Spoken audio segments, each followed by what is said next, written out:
নির্দলীয় তত্ত্বাবধায়ক সরকার ব্যবস্থা যা একসময় বাতিল হয়েছিল সেটি কি আবার ফিরছে? সুপ্রিম কোর্টের আপিল বিভাগের পূর্ণাঙ্গ রায় ঘিরে এখন দেশজুড়ে তুমুল আলোচনা।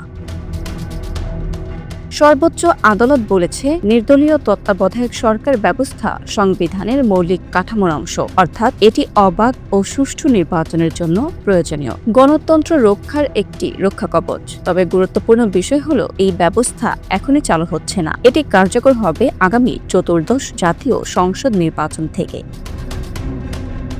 এখনই কেন চালু হচ্ছে না? কারণ আছে সংবিধানের ভেতরেই। 2011 সালে শেখ হাসিনা সরকারের সময় পঞ্চদশ সংশোধনীর মাধ্যমে তত্ত্বাবধায়ক সরকার ব্যবস্থা বাতিল করা হয়। এখন আদালত বলছে, ত্রয়োদশ সংশোধনী বৈধ, কিন্তু তা কার্যকর করতে হলে সংবিধান আবার সংশোধন করতে হবে, অথবা পঞ্চদশ সংশোধনী বাতিলের মামলার রায়ের জন্য অপেক্ষা করতে হবে।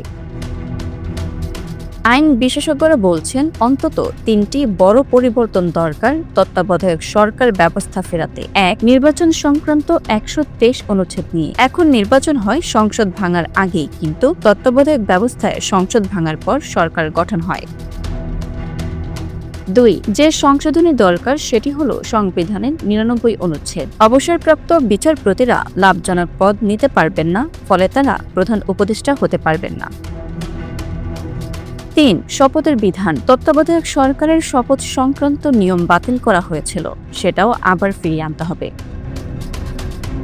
এখানে আসে জুলাই সনদ। এই সনদ অনুযায়ী বিচার বিভাগ বা রাষ্ট্রপতি নয়, বরং রাজনৈতিক ঐক্যমত্যে তত্ত্বাবধায়ক সরকার গঠনের প্রস্তাব করা হয়েছে। প্রধান উপদেষ্টা বাছাই করবে একটি কমিটি, প্রধানমন্ত্রী, বিরোধী দলীয় নেতা, স্পিকার এবং অন্যান্য প্রতিনিধিরা যেখানে থাকবে। তবে এই পদ্ধতি নিয়েও এখনো মতভেদ রয়েছে।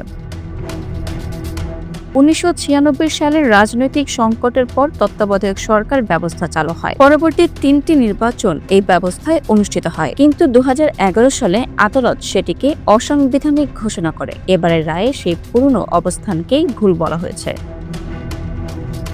আদালত বলছে, তত্ত্বাবধায়ক সরকার অগণতান্ত্রিক নয়, বরং জনগণের ভোটাধিকার নিশ্চিত করার একটি উপায়।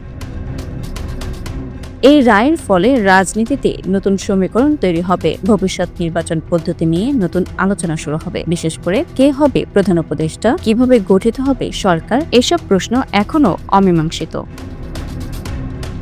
Bangla affairs news desk.